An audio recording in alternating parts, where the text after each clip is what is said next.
Winds as we go throughout the overnight and into the day tomorrow will remain breezy. We've got a pair of tropical systems to our south and east. High pressure to the north. That's allowing for a pretty persistent northeasterly wind. That's going to allow for coastal flooding over the next couple of high tide cycles, and potentially some overwash and beach erosion as well, especially along NC-12 and the Outer Banks.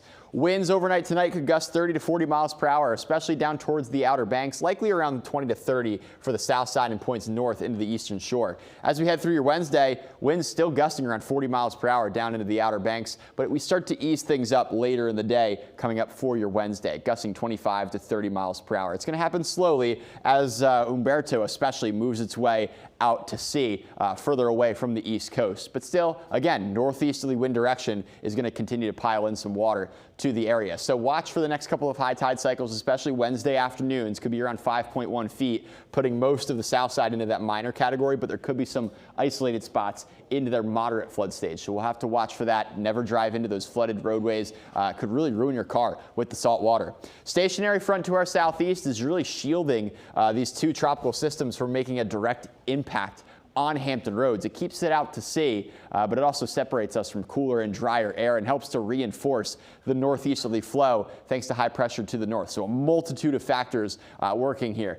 Humberto is a 80-mile-per-hour storm as of the latest advisory. It's set to weaken. Imelda is the stronger of the two at the moment, and there will be further strengthening with this as well. But Humberto, 80 miles per hour, likely to become extratropical as we go through the late day hours of Wednesday as it interacts with that front and stays away from the area. Imelda, on the other hand, 85 miles per hour, set to become a Cat 2 before potentially making landfall even on the island of Bermuda. But both storms, again, stay well off of our coastline. We're just going to see the rough surf.